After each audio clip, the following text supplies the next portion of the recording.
रजोगुणी मिला या तमोगुणी मिला, ये हम कैसे जानेंगे? आज जिस समय शरीर के अंदर सतोगुण उत्पन्न हो जाए, अच्छे काम करने का मन हो, परमात्मा की तरफ चलने का मन हो और दूसरों के साथ में हम प्रेम का व्यवहार करते हो, तो समझ लेना चाहिए कि हमारे कर्म सतोगुणी हो रहे हैं। अगर हमारे मन के अंदर लोभ और लालच की वृत्ति आई और इस लोभ और लालच की वृत्ति के कारण हम हर जगह पर अपना स्वार्थ कैसा सिद्ध हो, इसके लिए अगर हम देखें तो हमारे मन के अंदर रजोगुण उत्पन्न हुआ समझ लेना चाहिए।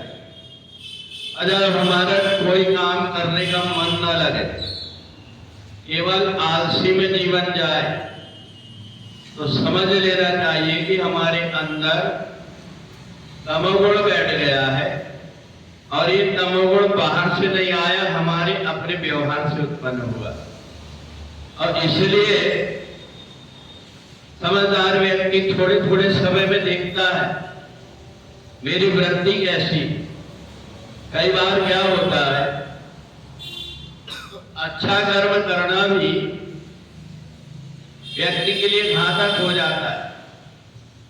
अगर किसी कुत्ते का किसी के घर में घुस करके एक बार रोटी चुरा करके ले गया, तो बार बार वहां आकर के झांक कर देखता है कि घर खुला है, तो तुरंत जाकर के वहां से रोटी चुराने के लिए होता है। पर सामने वाला सावधान हो जाता कि कुत्ता रोटी लेकर के चले जाता, तो दरवाजा बंद करके रखता है।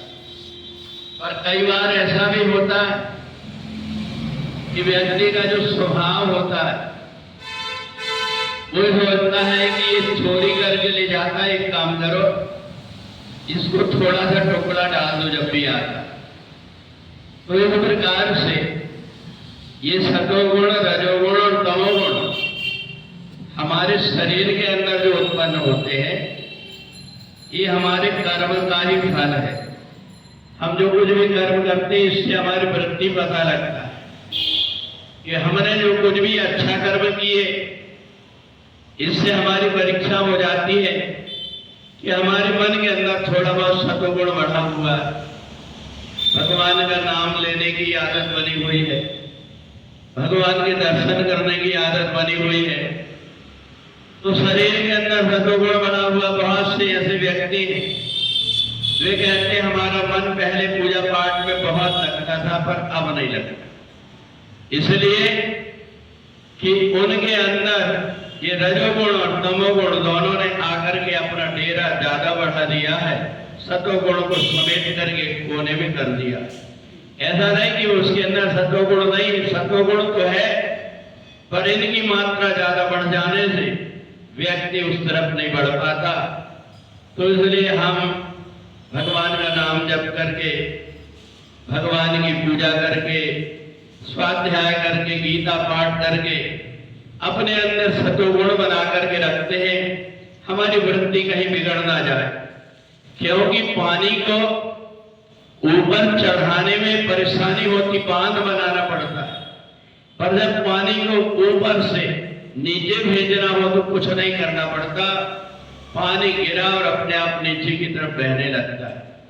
ये तमोगुण और रजोगुण कभी भी आक्रमण कर देते हैं, इसलिए हमारे मन के अंदर सतोगुण बना रहे।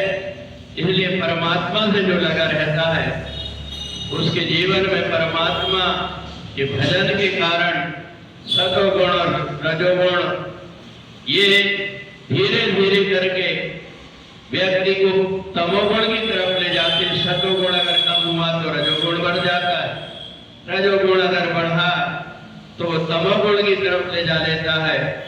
तो इसलिए जो व्यक्ति परमात्मा से जुड़ा रहता है, वो सतोगुणी वृत्ति बनी रहने के कारण अच्छा क्या है बुरा क्या है इसके निर्णय करने की क्षमता उसमें बनी रहती है। गुरु वृंदावन बिहारी लाल की।